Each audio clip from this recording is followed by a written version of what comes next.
నమస్తే. దేశవ్యాప్తంగా నీట్కు సంబంధించినటువంటి విషయంలో స్కామ్ జరిగిందనేటువంటి ఆధారాలను తీసుకొని వస్తూ ప్రతిపక్ష పార్టీలు అయితే ఒక రకంగా విద్యార్థులకు బాసటగా నిలిచేటువంటి ప్రయత్నం అయితే చేస్తున్నాయి. నీట్కు సంబంధించినటువంటి విషయంలో మనతో మాట్లాడడానికి గెల్లు శ్రీనివాస్ యాదవ్ బీఆర్ఎస్ రాష్ట్ర అధ్యక్షులు ఉన్నారు. అసలు ఏంటి అసలు నీట్కు సంబంధించినటువంటి విషయంలో బీఆర్ఎస్ పార్టీ ఏం డిసిషన్ తీసుకోబోతా ఉంది? తెలంగాణ రాష్ట్రానికి సంబంధించి కూడా లక్షల్లో విద్యార్థులు నీట్ పరీక్ష రాసినటువంటి సందర్భం. ఇప్పుడు దేశవ్యాప్తంగా నీట్ అసలు వద్దని చెప్పి చాలా రాష్ట్రాలు ఇవాళ దక్షిణాది రాష్ట్రాలు ఇవాళ డిమాండ్ ఇస్తూ ఉన్నాయి. తెలంగాణకి వెళ్ళి మేము కూడా డిమాండ్ ఇస్తున్నాం. నీటి వల్ల మొత్తం తెలంగాణకు సంబంధించిన 15% సీట్లు ఎంబీబీఎస్ సీట్లు కానీ అదేవిధంగా 50% పీజీ సీట్లు కూడా ఇవాళ సెంట్రల్ పోల్లో పోవడం వల్ల తెలంగాణ విద్యార్థులు నష్టపోవాల్సి వస్తుంది. అందుకనే ఈ నీటిని రద్దు చేయాలి.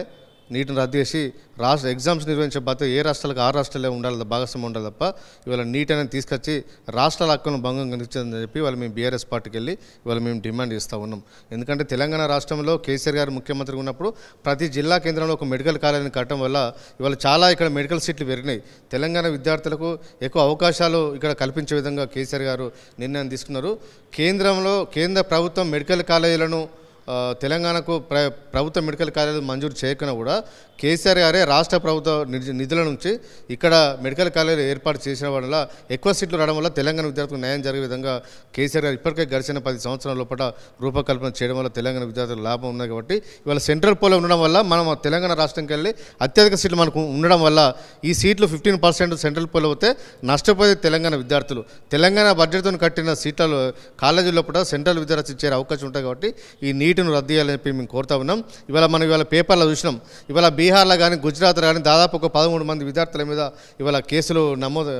13 మంది ఎవరైతే పేపర్ లీకేజ్ చేశారో వాళ్ళని అరెస్ట్ చేయడం జరిగింది. ఈ బీహార్లో బీజేపీ ప్రభుత్వం ఉన్నది, గుజరాత్లో బీహార్ ప్రభుత్వం ఉన్నది.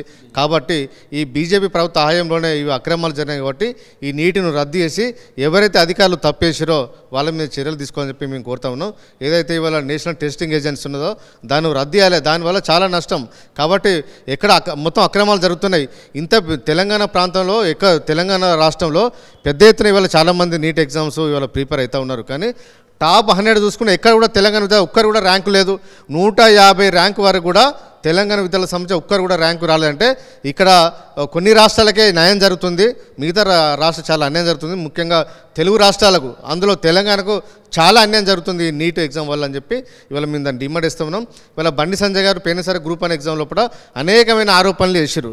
ఇవాళ కేంద్రంలో మీ ప్రభుత్వం ఉన్నది, మీరు నిర్వహించిన నీట్ పరీక్ష లోపల ఇవాళ విద్యార్థులకు అన్యాయం జరుగుతా అంటే బండి సంజయ్ గారు ఎందుకు మాట్లాడారు? ఇవాళ సెంట్రల్ మినిస్టర్ ఉన్నారు బండి సంజయ్ గారు, దీని గురించి ఏం మాట్లాడరు.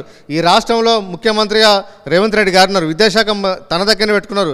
ఈ రాష్ట్రంలో వేలాది మంది విద్యార్థులు నీట్ ఎగ్జామ్ రాస్తే చాలా అన్యాయం జరుగుతుంటే ముఖ్యమంత్రి నోట్లకి ఒక్క మాట రాదు. ఇవాళ తెలంగాణ విద్యాశాఖ మంత్రిగా పనిచేస్తున్న రేవంత్ రెడ్డి గారు ఎందుకు దీన్ని ప్రశ్నించారు కేంద్ర ప్రభుత్వాన్ని? మీకున్న అండర్స్టాండింగ్ ఏంది? ఏదో తూతూ మంత్రంగా కొంతమంది నిన్న ఎన్ఎస్ఐ విద్యార్థులను పక్కనే ఇటు గాంధీ భవన్ ఉంటుంది, అటుపక్క బీజేపీ ఆఫీస్ ఉంటుంది, దాన్ని పంపించి ఏదో అపోజ్ చేసిన ఒక డ్రామా నడిపిస్తున్నారు తప్ప ఈ రాష్ట్ర ప్రభుత్వం నుంచి నీటి విషయంలో తెలంగాణ జరుగుతున్న అన్యాయాల మీద కనీసం ఒక సింపథెటిక్ ఒక మాట కూడా లేకపోవడం అనేది చాలా అన్యాయం. అసలైన తొలి వెలుగు. ఫాలో వాట్సాప్ @తొలి వెలుగు official.